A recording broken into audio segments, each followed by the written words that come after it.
Nesse vídeo eu vou trazer para vocês uma informação relacionada a Mali Metal Leve, uma informação relacionada ao Nubank, uma informação relacionada ao Banrisul, um comunicado ao mercado de Vibra Energia, um aviso aos debenturistas de Taesa e também comentar aqui a respeito da PEC de transição do governo eleito. Então vamos ao vídeo. Salve, salve investidores! Como é que vocês estão? Sempre lembrando que antes de continuar você clica no botãozinho vermelho de inscrever-se para ajudar esse canal, tá bom? Começando aqui com Mali Metal Leve, que tem código em bolsa LEV3, companhia produtora de autopeças, que também atua no mercado aftermarket, que é na reposição de peças. Ela teve um salto muito forte nas suas cotações, subiu 12% após a publicação de seus resultados, isso porque os seus resultados vieram bem fortes. A empresa teve um lucro líquido de 201 milhões de reais no terceiro tri, isso representou um avanço de 52,4% na comparação anual. A receita líquida saltou 26% e o EBITDA também teve um salto. A companhia teve um forte crescimento de receita, puxado pelo aumento do volume no segmento de equipamentos originais, peças originais, devido à melhora no fornecimento de componentes e no segmento de reposição, o aftermarket, que captura a demanda aquecida de uma frota envelhecida internacionalmente. Contudo, analistas e bancos de investimentos entendem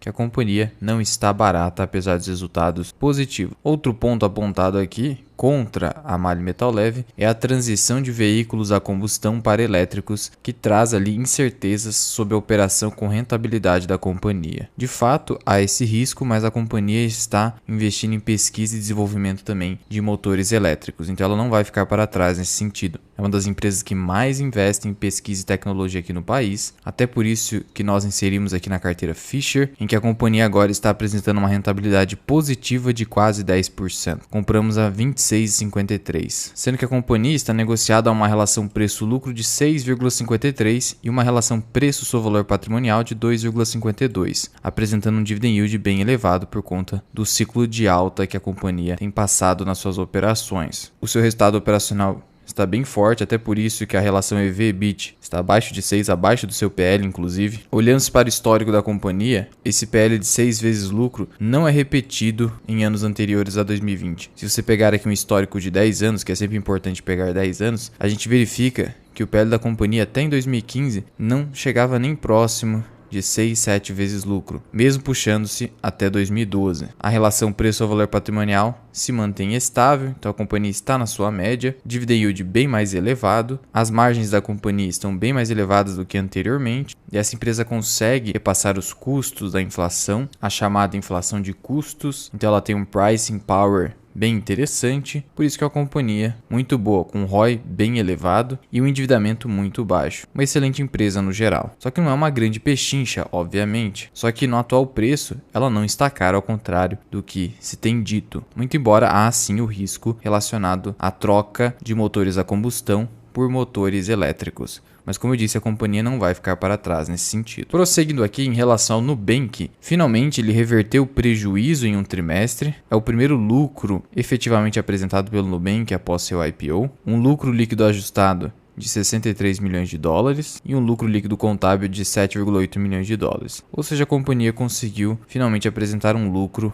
efetivo num trimestre, revertendo um prejuízo do ano anterior. O mercado até esperava prejuízo, mas a companhia conseguiu surpreender nesse sentido. A receita do banco saltou 171%, então a gente sabe que o Nubank é um dos bancos que mais crescem aqui no país. Contudo, a dificuldade dele é rentabilizar essa base enorme de clientes. Em apenas um trimestre, o Nubank apresentou ali mais de 5 milhões de clientes. Isso aqui é um crescimento muito forte. E a companhia hoje tem mais de 70 milhões de clientes. Só que a taxa de inadimplência da companhia está bem elevada, atingiu 4,2%. Isso aqui é bem elevado, considerando aqui inadimplência superior a 90 dias. A receita do Nubank ficou em 1,3 bilhão de dólares no trimestre. Então, aqui você percebe como é difícil do banco rentabilizar. Ele tem uma receita superior a 1 bilhão de dólares, em determinados trimestres apresenta até prejuízo ou um lucro bem baixo. Essa é a dificuldade do Nubank, que ele ainda não conseguiu demonstrar ao mercado que vai conseguir superar. Enquanto isso, o Nubank sempre justifica que está num ciclo de crescimento. E aí o risco do acionista cada vez mais vai se acentuando, já que o retorno sobre investimento vai sendo lançado cada vez mais para frente. As provisões do Nubank vieram bem abaixo do esperado, então no geral o resultado foi bom, mas é preciso olhar para o ano todo, ver se a companhia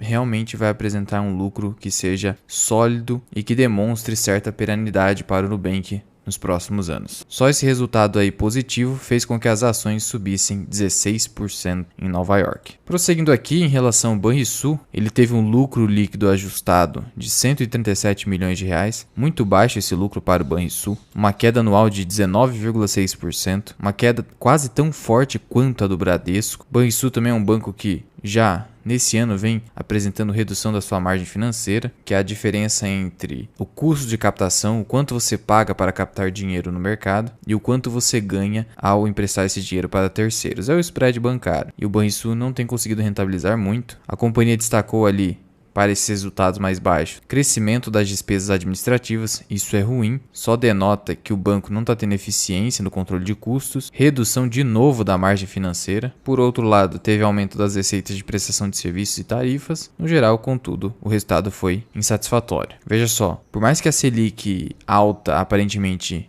enseje maior lucro dos bancos, fica também mais caro para os bancos captar dinheiro no mercado. Então, o aumento das despesas do Banrisul foi impactado pela alta da Selic, porque, por exemplo, se eu vou captar agora dinheiro por meio de CDB com uma Selic a 13,75, eu tenho que remunerar mais aquele meu investidor, de tal modo que fica mais caro a captação. E aí eu preciso, ao emprestar esse mesmo dinheiro para terceiro, conseguir uma taxa ainda superior. Então, existe essa dificuldade para os bancos em cenário de Selic alta. Não é as mil maravilhas como muitos pensam. E o ROI médio foi muito baixo, 6,1%. Por isso você percebe que o Banrisul, embora seja um banco descontado, é um banco com baixa rentabilidade. Por isso eu tenho uma pequena posição na carteira só pensando em dividendos. Eu tenho aqui uma posição de 500 ações a um preço médio de R$10. Eu não compro o Banrisul acima dos R$10. Hoje está custando ali R$11,29. É provável que haja uma queda nas ações por conta desse resultado baixo já aqui na quarta-feira, quando a B3 voltar a funcionar. E hoje, como vocês sabem, eu estou utilizando aqui o BTG Pactual. É uma corretora que tem muito mais funcionalidades do que a Clear,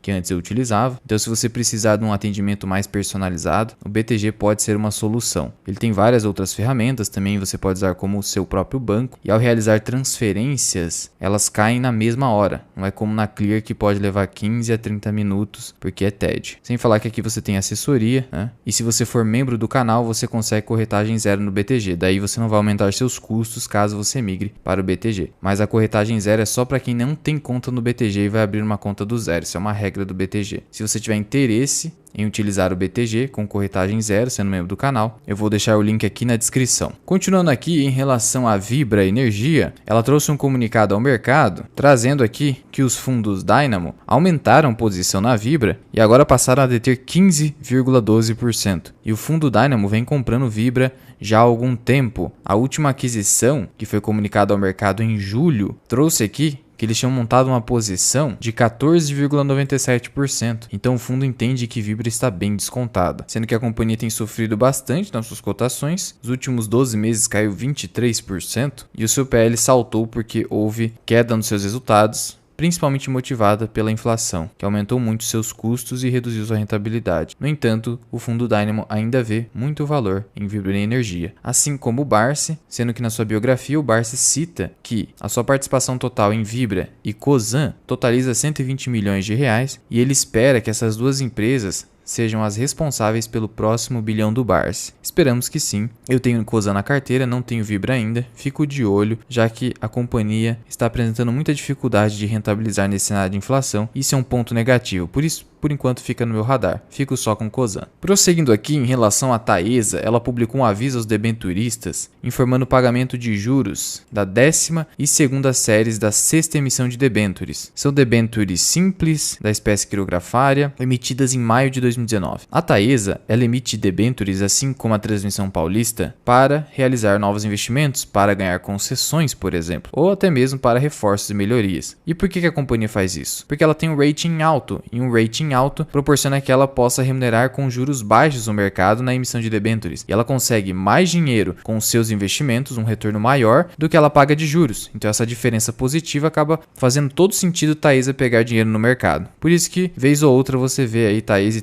Transmissão Paulista comunicando pagamento de juros ou até amortização de debêntures. E aqui são quase 60 milhões de reais das debêntures de primeira série e 7 milhões de reais das debêntures de segunda série. E ainda ela também comunicou das duas séries das debêntures de 10ª emissão, que se referem ao ano passado, e foram 48 milhões aqui, mais 2,6 milhões aqui. No total, um pouco mais de 100 milhões de reais aí em debêntures, pagamento de juros, não é amortização. Amortização é quando você antecipa os juros. Não, aqui é pagamento dos juros normal. Lembrando que a companhia não está, ao contrário da Transmissão Paulista, só pagando juros de dívida. Ela também anunciou recentemente um dividendo que já era esperado, bem interessante, R$ 1,06 por unit, remunerando aí em aproximadamente 2% o seu acionista em apenas um trimestre. E não é esperada ali uma queda muito forte para o próximo ano. Mas atenção, Taesa e Transmissão Paulista possuem concessões com maior proximidade de vencimento do que, por exemplo, a Alupar, que recentemente alterou sua política de dividendos, um pouco controversa, mas no geral parece que o mercado gostou do fato da companhia ter proposto uma periodicidade trimestral de dividendos. Eu gostei também dessa parte, só não gostei do fato dela ter diminuído seu payout. Mas tudo bem, isso é o de menos uma companhia de crescimento. Sendo que entre as três principais do setor de transmissão, a Alupar acaba sendo a mais barata. Só que a Taesa é a que mais remunera no momento. Sendo que a Taesa, como vocês sabem, é a minha segunda maior posição, detenho 1.400 units, com um preço médio aí próximo de R$30, me remunerando muito em dividendos. Se você quer saber quanto eu recebo de dividendos a título de Taesa, eu vou deixar um vídeo aqui no card que eu detalhei e comentei sobre a companhia. E finalizando aqui sobre a PEC de transição, que está gerando muito rebuliço aqui no mercado, a equipe de transição do Lula, por conta de toda essa controvérsia, vai fazer o quê? Vai realizar um plano de gastos mais conservador, porque inicialmente o governo esperava uma superação do teto de gastos da União da ordem de 175 bilhões de reais. Agora, houve uma redução de 45 bilhões nesse plano para custeio de programas sociais, caindo para 130 bilhões. E essa controvérsia não envolve apenas o mercado, que é o sentimento que o investidor tem em relação a propostas econômicas, em relação à responsabilidade fiscal de um governo. Há até mesmo alertas, por exemplo, do Roberto Campos Neto, que é o atual presidente do Banco Central. Mas no geral, a equipe do Lula provavelmente vai abaixar esse plano de gastos, porque não foi muito bem visto pelo mercado inicialmente. Essas pessoas ainda pediram anonimato, porque ainda as conversas não são definitivas. Essa política fiscal é para começar a valer em 2023, como vocês sabem. E por que é necessário uma PEC, uma proposta de emenda à Constituição? É necessário porque hoje a Constituição tem uma regra que limita os gastos da União ao gasto do ano anterior, mais a inflação medida pelo IPCA. Você não pode superar esse gasto,